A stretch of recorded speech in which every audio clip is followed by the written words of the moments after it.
Don't blink, it's your boy, welcome to this whole. Whoa! It's very late, I'm very tired, it's my last video of the day. So let's rock and roll, and let's get that shit done.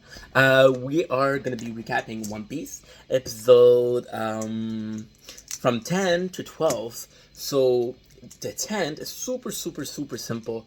The 10, there's not a lot going on. We got more of the Usopp and Luffy friendship forming bond. Again, we remember that Luffy knew his father. His father was a member of Shanks' crew, and because Luffy wants to be like Shanks, having Usopp is just something extremely cool. The butler, as I mentioned yesterday, kicked Usopp out. So Luffy and Usopp are trying to follow him, and they discover that he has a plan because there's a weird guy coming into town, and that weird guy is walking backward. You know exactly what I'm talking about, the hypnotist, the guy who hypnotizes people, a very weird guy, but he's part of the Black Cat, which is the crew of, we later learn, the butler himself is a pirate. What a surprise. And the number episode number 10 is not super entertaining, it's not super interesting. It is a plan, so what is kind of cool is you're basically using that episode to set up the plan. You are doing three things. You're doing a reason for Usopp to fight, a reason to Luffy to defend, the reason for the butler, why is he doing what he's doing, and what might happen if they're not successful. So it's kind of cool because there's like, hey, if we fail, everybody dies, but we can make it. Episode number 11, much better. Usopp trying to warn the village, but since he does, nobody believes him because he cried wolf a lot, which I really appreciate. It could have been a coincidence that Usopp cries wolf. Could have been like, hey, it's just a funny way to put things. But the whole fact that the story of Usopp finished like the guy who cried wolf, to me, it's phenomenal. So when you see that the village doesn't answer to him, and go see Kaya, because he cares about Kaya the most. She's the only one that treats him with respect. She's the only one he cares about, except for the three kids.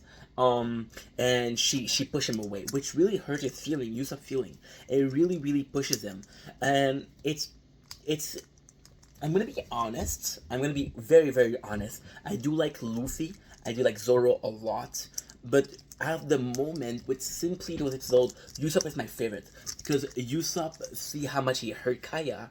And it's like, okay, well, those lies made her laugh. Those lies were entertaining, but I'm hurting people. And if you look at the previous episode where the three kids are talking about how Usopp lies to make people happy, they're not bad lies. This is the first lie that he does that hurts people. And you see his reaction. We symbolize this with another really cool thing, in which the three kids that are following Usopp, that are his lackeys, if you will, if you may call it like that, are telling him, hey, we know it's true, the butler is, and Usopp makes a joke, right? And he makes a joke. He makes it seem like it was a joke. The three kids are mad at him because he lied and say, "Hey, you're not cool anymore." And Usopp basically hurt their feelings, them feelings, to protect them. And what is cool is he has a flashback of how Kaya. So you realize that those three kids, he didn't want to lose them, so he had to push them away, which is something he possibly would have done with Kaya if he knew he was gonna hurt her feelings. But it's super cool, and you feel bad because the butler is a pirate, but everybody's so nice to him. Everybody tells Usopp, you should be more like the pirates, like the butler. The Kaya, she buy glasses for the butler just to show how much she appreciate her. Now we have the last episode where the Black Cats are in places. They're in place. We know where they are. I forget this really cool moments between Luffy, Zoro, and Nami. Luffy does really appreciate the fact that he is, and I do mean this in the most positive way, and the most yeah, positive is a good word. You really feel like Zoro and Luffy are on the same wavelength. So you see Luffy appreciate what he did, and you see Zoro was agreeing with Luffy. Nami doesn't have much to say because Nami at this point, she isn't one of the most important characters. Nami will become one of the most important characters, but for now she's just part of the team, you know. And yeah, so they said, hey, we're gonna help you. You're not gonna be able to defend this village alone. We're gonna help you. So Usopp is like, okay, cool. There's a really cool moment where we spent the last couple of episodes deciding, hey, Zoro is he's a very strong swordsman.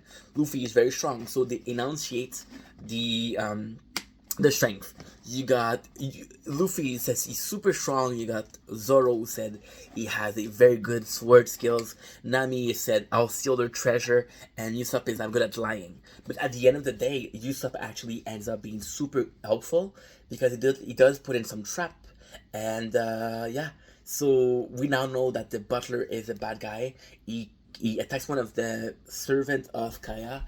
We now know that Usopp told the truth. We're about to face off the final round. They try to protect, so they're trying to prevent the pirates from going, but it didn't work. And that's basically how the episode ends. That's basically how it ends.